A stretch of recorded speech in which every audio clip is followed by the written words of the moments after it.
नमस्कार, मैं आदित्य शर्मा 90+ पर आपका स्वागत करता हूं। कैसे हैं बच्चों? आई होप कि सब ठीक होंगे और एग्ज़ाम की तैयारी अच्छे से चल रही होगी। आज के इस वीडियो में हम बात करेंगे निर्देशांक ज्यामिति की। रिवीजन क्लास है, तो बीच बीच में जहां पर मुझे लगेगा कि कॉन्सेप्ट की ज़रूरत है वहां पर आपको बताता चलूँगा।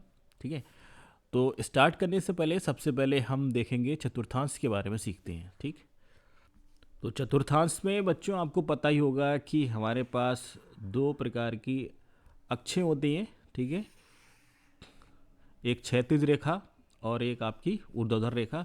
जब ये दोनों किसी तल पर जिस बिंदु पर काटती हैं उसको हम बोलते हैं मूल बिंदु। क्या कहते हैं? मूल बिंदु। तो यहाँ पर ये दोनों रेखाएं कहाँ पर काट रही हैं बच्चों? ये इस बिंदु पर काट रही हैं, तो ये तो आपका मूल बिंदु हो जाएगा। ठीक है, तो ये हमारी y अक्ष है। कौन सी अक्ष है बच्चों? y अक्ष। ठीक है, अच्छा,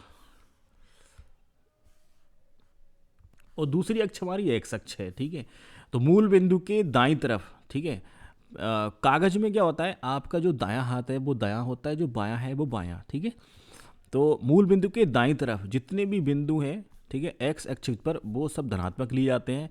मतलब क्या होगा, यहाँ पर जो भी हम बिंदु लेंगे वो सब धनात्मक, प्लस का 1, प्लस का 2, प्लस के 3, प्लस के 4, प्लस के 5, इस तरीके से। और मूल बिंदु के बाईं तरफ जो भी आप बिंदु लेंगे वो कैसे होंगे, लेंगे ऋणात्मक। ठीक है, -2, -3 और -4, इस तरीके से। ऐसे ही बाई अक्ष पर, तो एक्स अक्ष के ऊपर जो भी आप बिंदु लेंगे वो कैसे होंगे, धनात्मक। तो प्लस का 1, +2, +3, +4, ऐसे ही आगे ऊपर तक चलेंगे। और बाई अक्ष के नीचे की तरफ जो भी बिंदु वो ऋणात्मक, -1, -2, -3, -4। ठीक है, तो ये क्या है, जो हमारा कार्तीय तल है, इसको हम कौन सा तल कहते हैं बच्चों? ये इसे हम कहते हैं कार्तीय तल। ठीक है, ये आपका कार्तीय तल है। तो कार्तीय तल पे दो प्रकार की अक्षें हैं, एक्स अक्ष और वाई अक्ष। ये दोनों अक्षें जिस बिंदु पर एक दूसरे को काटती हैं उस बिंदु को हम कहते हैं मूल बिंदु। क्या कहेंगे? मूल बिंदु। और मूल बिंदु के निर्देशांक जो है वो होते हैं 0,0। ठीक है, मूल बिंदु का मतलब हो गया जहाँ से हम स्टार्ट करते हैं किसी, ये रेफरेंस पॉइंट होता है, जहाँ से हम चीज़ों को रेफरेंस देते हैं वो मूल बिंदु, जिसके निर्देशांक क्या होंगे, 0,0। अब आप देख रहे होंगे कि इन दोनों अक्षों ने जो आपका तल है उस तल को 4 भागों में बांट दिया है। ठीक है, तो इसको इस तरीके से जानिए, ये आपका प्रथम चतुर्थांश है। कौन सा? प्रथम चतुर्थांश, ये द्वितीय चतुर्थांश, ये आपका तृतीय और ये चतुर्थ, ये चौथा। ये पहला, दूसरा, तीसरा, चौथा। ठीक है, तो पहले चतुर्थांश में जो बिंदु होंगे वो दोनों ही धनात्मक होंगे। कैसे होंगे? दोनों ही धनात्मक। मतलब क्या हो गया कि अगर कोई बिंदु 2,3, तो 2,3 देखो दोनों ही, तो इस बिंदु के जो दो निर्देशांक हैं, 2 और 3, दोनों ही कैसे हैं, धनात्मक हैं, दोनों प्लस के हैं। तो प्रथम चतुर्थांश में क्या होंगे, दोनों आपके दोनों चिन्ह कैसे होंगे, धनात्मक, प्लस प्लस। इसको इस तरीके से याद रखिए। द्वितीय चतुर्थांश में क्या होगा, एक्स का जो निर्देशांक है वो माइनस का होगा और वाई का निर्देशांक प्लस का होगा। ठीक है, तो द्वितीय चतुर्थांश में एक्स के जो निर्देशांक हैं वो क्या होंगे, ऋणात्मक, वाई का निर्देशांक प्लस का। मतलब क्या हो गया, अगर कोई बिंदु आपको दिख रहा है -2, -5, प्लस का 5, ठीक है, तो ये कौन से चतुर्थांश का बिंदु है, द्वितीय चतुर्थांश में। ठीक है, तो अच्छा आपको बता दें, किसी भी बिंदु के निर्देशांक को हम निर्देशित करते हैं x, y से। इसका मतलब क्या हो गया कि कोई बिंदु है, जैसे हमने कह दिया एक P बिंदु है, इसके निर्देशांक हैं 3, -5। ठीक है, तो इसका मतलब क्या हो गया कि एक बिंदु है तो पहला नंबर है वो x को बताएगा और दूसरा नंबर किसको बताएगा, y के मान को बताएगा। ठीक है, हमेशा ध्यान रखिएगा कि कार्तीय तल पर कोई बिंदु है उसके निर्देशांक x, y से हम दिखाते हैं, जिसमें पहला बिंदु जो है, पहला निर्देशांक वो x को प्रदर्शित करता है और दूसरा निर्देशांक y को प्रदर्शित करेगा। अब मान लो कोई बिंदु 3, -5 है, तो ये कौन से चतुर्थांश में आएगा? तो आपको हमने अभी बता दिया। ठीक है। द्वितीय चतुर्थांश में x माइनस और y प्लस। तृतीय चतुर्थांश में दोनों ही माइनस के होंगे। चतुर्थ चतुर्थांश में क्या होगा, x आपका प्लस का होगा और y माइनस का होगा, ठीक है। तो चिन्हों से पता लगाना है, चिन्हों से। तो यहाँ पर देखो x आपका धनात्मक है और y कैसा है, ऋणात्मक। तो पहला बिंदु x का है, दूसरा y का। तो x धनात्मक y ऋणात्मक, कौन से चतुर्थांश में, चौथे चतुर्थांश में, ठीक है। तो इस तरीके से ये यहाँ से एक एक नंबर के आपके प्रश्न बनेंगे, बहुविकल्पीय प्रश्न। कि एक कार्तीय तल में कोई बिंदु है P जिसके निर्देशांक है -3, -2, तो बताइए ये कौन से चतुर्थांश में है। तो आपको पता होगा कि तृतीय चतुर्थांश में दोनों ही जो x और y के मान है कैसे होते हैं, ऋणात्मक। तो यहाँ पे दोनों मान ऋणात्मक हैं, तो कौन से चतुर्थांश में होगा, तृतीय चतुर्थांश में, ठीक है। तो ये तो बात होगी चतुर्थांश की। अब इससे आगे बढ़ते हैं, समझते हैं कुछ और चीज़ों को, ठीक है। दूरी निकालने का हम सूत्र देखते हैं, आगे बढ़ते हैं। तो बच्चों अगर हमारे पास दो बिंदु दे रखे हैं, एक बिंदु है P जिसके निर्देशांक है x1, y1, दूसरा बिंदु है Q जिसके निर्देशांक हैं x2, y2, तो हमें निकालना है इन दोनों बिंदुओं के बीच की दूरी क्या होगी, ठीक है। इन दोनों बिंदुओं के बीच की दूरी क्या होगी, तो वो कौन से सूत्र से निकालते हैं। तो ये एक बिंदु P हो गया, दूसरा Q। अब इन दोनों को जब लाएंगे तो एक आपको मिलेगी रेखा, ठीक है। इस रेखा का नाम क्या होगा, बस सीधे आप इन दोनों बिंदुओं के नाम लिख दो PQ। तो PQ आपकी रेखा है, PQ रेखा की लंबाई क्या होगी, तो उसका सीधा सूत्र क्या होता है बच्चों, √x1 माइनस x2 का whole square plus y1 minus y2 का होल स्क्वायर, ठीक है। इस सूत्र की मदद से आपको निकालना है दो बिंदुओं की बीच की दूरी। जैसे हम एक प्रश्न ले लेते हैं, ठीक है। एक प्रश्न आपसे प्रश्न कह रहा है कि मान लो हमारे पास दो बिंदु हैं 5, 0 और दूसरा बिंदु हमारे पास है -12, 0। तो इन दोनों बिंदुओं के बीच की दूरी हमें बतानी है, ठीक है। दूरी, तो मान लिया ये बिंदु P है और ये बिंदु Q है, तो आपको PQ बताना है। तो PQ, अगर आपको बिंदु के x1, x2 ये सब दिक्कत है, तो पहला देखो, जैसे क्लास में दो बच्चे हैं और दोनों का नाम राहुल है, ठीक है। दोनों का नाम क्या है, राहुल। तो आपके जो उपस्थिति रजिस्टर है उसमें क्या होगा, एक का नाम राहुल 1, दूसरे का नाम राहुल 2, ऐसा होगा, राहुल 1, राहुल 2, या राहुल प्रथम, राहुल द्वितीय। क्यों, क्योंकि दोनों के नाम एक जैसे हैं। ऐसे ही यहाँ पे तो बिंदु हैं, तो बिंदु के निर्देशांक हैं, तो हम दो निर्देशांक हैं ना, दो बिंदु हैं, तो एक के x1, y1, अब दोनों को xy से आपको प्रदर्शित करना है, तो इसलिए हमने पहला बिंदु है उसको x1, y1 ले लिया, दूसरा बिंदु उसको x2, y2 ले लिया, ठीक है। समझ में आ गई बात। अब PQ है, तो P के निर्देशांक, इसको आप x1 लिख लो, इसको y1 लिख लो, इसको x2 लिख लो और इसको y2। तो PQ फार्मूला आपको लिखना पड़ेगा, यहाँ पे 1 नंबर फार्मूले का होता है, ठीक है। तो सूत्र लिखेंगे आप, तो PQ निकालना है दो बिंदुओं के बीच की दूरी। तो फार्मूला क्या है, x1 माइनस x2। तो x1 आपके पास 5 है, माइनस x2 कितना है, -12। तो जब भी आपके पास कोई बिंदु ऋणात्मक हो तो उसको हमेशा आपको ब्रैकेट में रखना है बंद, ठीक है, वरना ये कर देगा दिक्कत आपके लिए। तो ऋणात्मक बिंदु है तो हमने माइनस में बंद कर लिया, और x1 माइनस x2 का है यहाँ पर square, plus y1 minus y2, y1 है 0 और y2 भी कितना है 0, इसका क्या है स्क्वायर। तो PQ यहाँ से निकालना है, PQ बराबर √, अब ये ब्रैकेट के बाहर माइनस है और ब्रैकेट के अंदर भी माइनस है, तो माइनस माइनस हो गया प्लस, तो 5 + 12 का होल स्क्वायर। इधर तो ये 0 हो गया, क्योंकि 0 - 0 0 का स्क्वायर। तो क्या मिलेगा, √ में 5 और 12 कितना हो गया, ये 17 का स्क्वायर। अब आपको पता है कि अगर इस √ में स्क्वायर है तो क्या होता है, √ का चिन्ह हट जाता है और केवल एक संख्या, ये नंबर आ जाएगा x। या फिर ऐसे समझ में नहीं आ रहा है तो इसको ऐसे लिख लो, 17 × 17, 17 का स्क्वायर 17 × 17, तो इसका मतलब क्या हो गया 17। तो PQ के बीच की जो दूरी आ गई वो कितनी आ गई, 17, और 17 आपको लिखना पड़ेगा इकाई। क्या लिखना पड़ेगा, 17 इकाई, ठीक है। क्योंकि मात्रक कुछ यहाँ पे दे नहीं रखा है तो आप लिखेंगे 17 इकाई। समझ में आ गई बात। तो इस तरीके से आपको दो बिंदुओं के बीच की दूरी निकालनी है। ये फार्मूला बहुत ही महत्वपूर्ण है, तो आपको याद रखना है, ये बार बार उपयोग में आएगा, बार बार, ठीक है। तो इसको याद रखेंगे। अब इसके आधार पर हम और भी सारे प्रश्न करेंगे, आगे बढ़ते हैं, ठीक है। देखो अब आपको प्रश्न किस तरीके से मिल सकता है बहुविकल्पीय में, जो किस पर आधारित होगा, चतुर्थांश के आधार पर। अब आपसे क्वेश्चन ये कहेगा कि दिए गए चित्र में P और Q के निर्देशांक बताइए। क्या बताने हैं? निर्देशांक, ठीक है।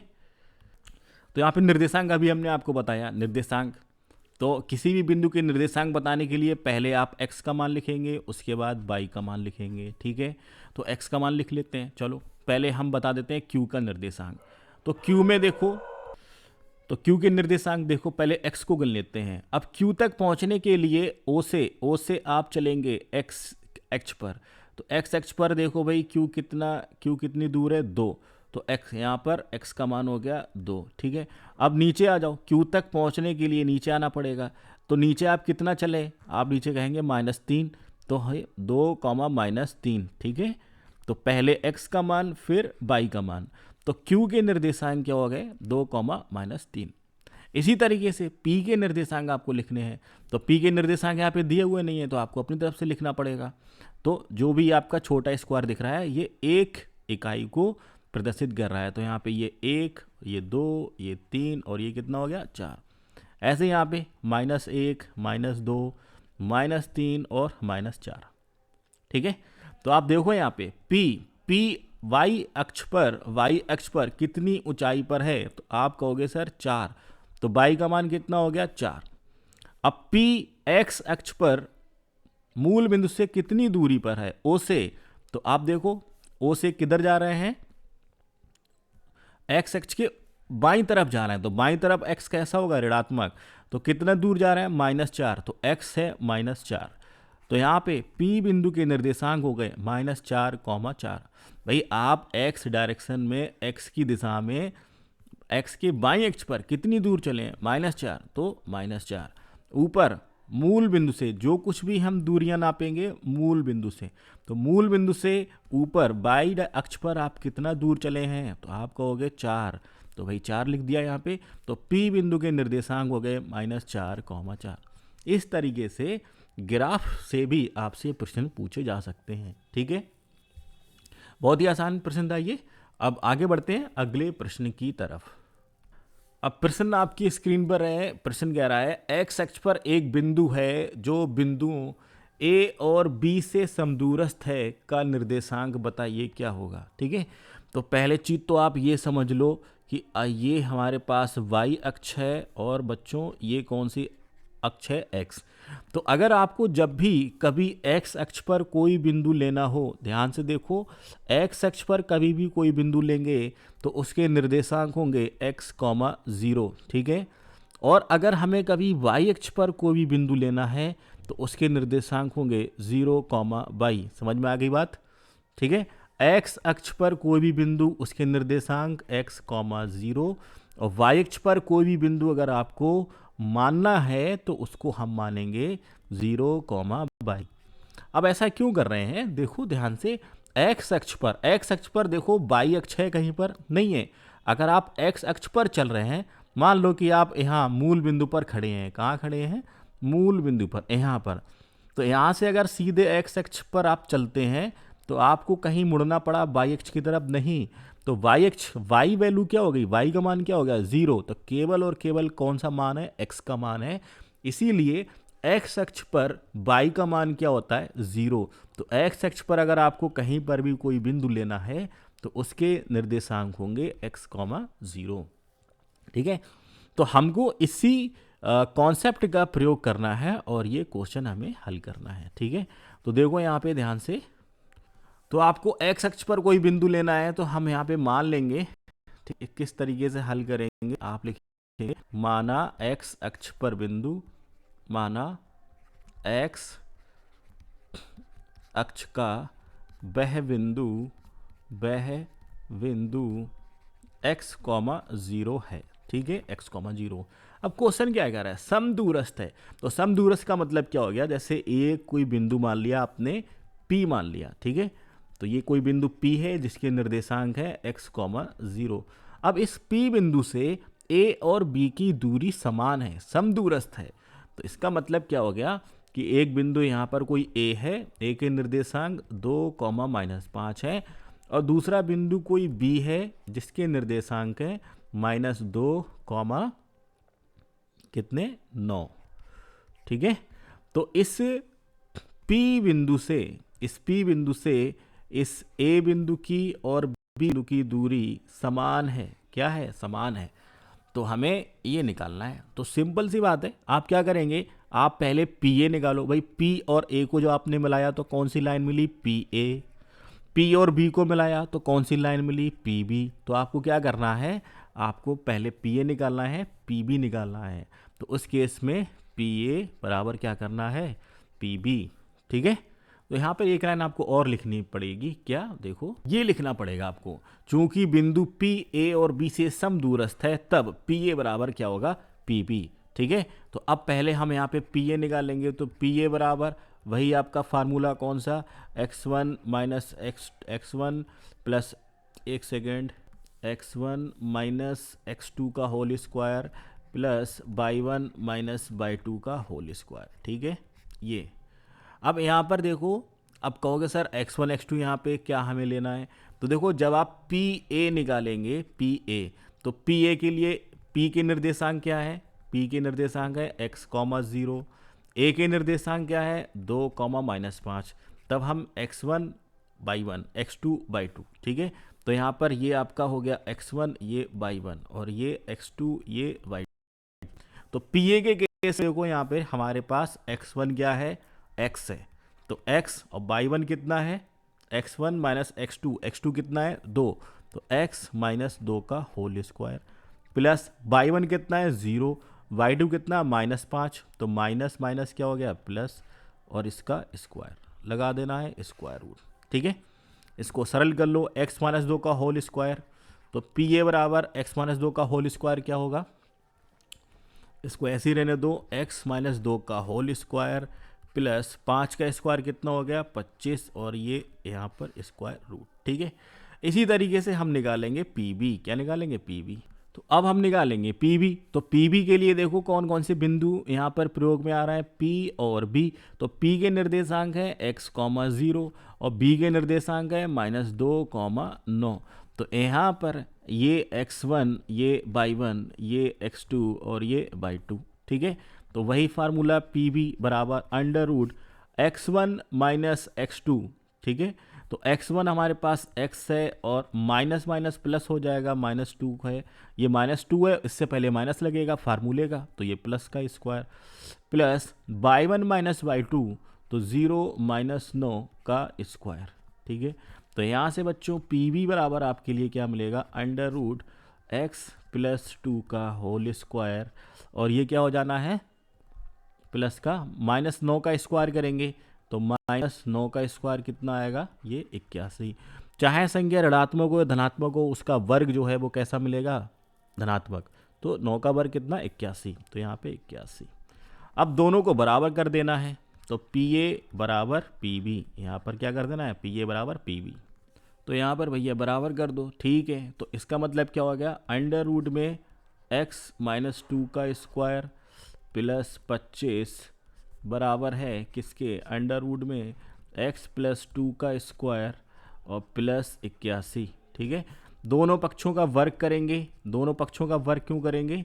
क्योंकि हमें स्क्वायर रूट खत्म करनी है। तो दोनों पक्षों का वर्ग करने पर, दोनों पक्षों का वर्ग करने पर वर्ग कर देंगे तो आपके पास बचेगा x माइनस 2 का होल स्क्वायर प्लस 25 बराबर x प्लस 2 का होल स्क्वायर और प्लस 81, ठीक है।